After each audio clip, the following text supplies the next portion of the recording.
The crystalline chamber of the Federation Council fell silent as Ambassador Diana Chen stood before the assembled representatives of 47 species. Her dark eyes scanned the semicircular arrangement of alien dignitaries, each one expecting humanity to bow, to comply, to surrender what they demanded. "The answer is no," Diana said, her voice cutting through the silence like a blade through vacuum. A ripple of shock emanated through the chamber. The Velkari representative, a towering insectoid creature, clicked its mandibles in disbelief. The aquatic Prin delegation released bubbles of confusion in their containment sphere.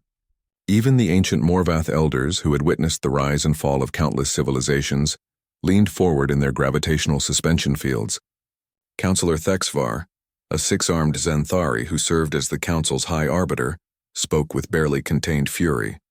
"Ambassador Chen, your species has possessed faster-than-light travel for merely 2 decades. We have guided you, protected you, welcomed you into our civilization, and now you refuse to share the technology that could benefit the entire Federation?" Diana remained motionless, her posture neither defiant nor submissive, simply resolute. Behind her, Commander Riza Okonkwo stood at attention, his military bearing a silent reminder that humanity had not come unarmed to this confrontation. "With respect, Counselor," Diana began, "humanity appreciates the Federation's guidance. But what you're requesting isn't a technology. It's our medical breakthrough, the cellular regeneration matrix that has eliminated cancer, reversed aging, and extended human lifespan indefinitely. And we're not giving it to you." The chamber erupted. Delegates shouted in languages spanning octaves humans couldn't hear.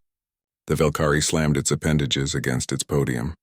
The Prin's water sphere churned with agitation. "This is unconscionable," Thexvar roared. "The Federation Charter mandates that all member species share technological advances for the common good." "The Charter," Riza interjected, his deep voice commanding immediate attention, "states that species must share advancements derived from Federation technology or knowledge. Humanity developed the regeneration matrix independently, using our own resources on our own worlds with our own research. We owe you nothing." Diana picked up the thread seamlessly. "For centuries, humans watched loved ones wither and die. We watched children succumb to diseases that hollowed out their bodies cell by cell. We didn't have the luxury of your species' natural longevity or your advanced medicine. We had to claw our way out of that darkness ourselves. And now you would hoard your discovery while others suffer?" The Morvath elder's voice resonated with telepathic weight. "Where is your compassion?" Diana's expression hardened. "Where was yours? When humanity first made contact, we shared everything. Our art, our music, our literature, our history. We opened our arms to the cosmos.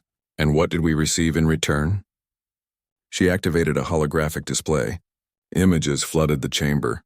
Human colony worlds stripped of resources by Federation-sanctioned mining operations. Human researchers denied access to Federation databases unless they paid exorbitant fees. Human ships forced to use outdated jump gates while newer species received priority access. Human delegates relegated to the outer rings of council meetings, their voices systematically ignored. "You treated us like children," Diana continued, her voice gaining intensity. "Worse, you treated us like a resource to be exploited. Our genetic diversity became your research material. Our cultural artifacts became your museum pieces. Our soldiers became your cannon fodder in border disputes we had no stake in." Riza stepped forward, his presence imposing. 3 months ago, the Council voted to deny humanity's petition for increased agricultural subsidies. 43 voted against us. 4 abstained. 0 voted in our favor. Our colony on Kepler 442b faced starvation, and you called it an economic learning opportunity. We sent aid. Thexvar began. "You sent loans," Diana interrupted, "with interest rates that would take 3 generations to repay. And you made it clear that if we defaulted, you'd seize our mining rights on the outer rim worlds." The Morvath elder regarded her with ancient eyes. "So this is revenge? Petty spite dressed as principle?" "No," Diana said softly. "This is a lesson. You see, the regeneration matrix isn't just a medical technology. It's a philosophy. For it to work, every cell in the body must function in perfect cooperation. No cell dominates. No cell is exploited. Each contributes according to its nature, and each receives what it needs to thrive. The moment that balance breaks, the moment parasitism replaces mutualism, the entire system collapses into cancer." She let the metaphor hang in the air. The Federation is sick, Riza added, and we're not going to be the cure you use to avoid addressing the disease. Thexvar's multiple arms trembled. You would condemn billions to death to make a political point? No, Diana replied. We're offering you a choice. The regeneration matrix isn't for sale. It isn't for trade. But it is available to any species that agrees to a true partnership with humanity. Equal representation in the Council. Equal access to Federation resources and technology. Equal voice in all decisions that affect our people. Become our partners, not our patrons, and we'll share everything we have. This is extortion, a Velkari delegate shrieked. This is negotiation, Riza countered. Something you've never bothered to do with us before.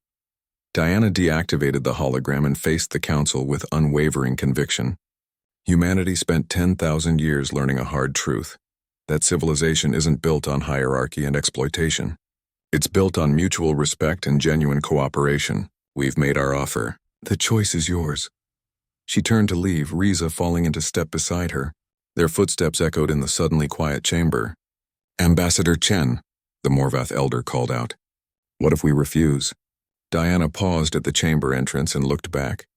Then humanity will remember who stood with us and who stood against us, and we'll build our own future, with or without the Federation. As the doors closed behind them, Riza allowed himself a slight smile. Think they'll take the deal? Diana's expression remained neutral, but her eyes gleamed with determination. They will, because they know something now that they didn't before. What's that? That humanity doesn't need them as much as they need us. And that changes everything. Behind them, the council chamber erupted into frantic debate. The age of humanity's deference had ended. The age of humanity's sovereignty had begun. And the galaxy would never be the same. End.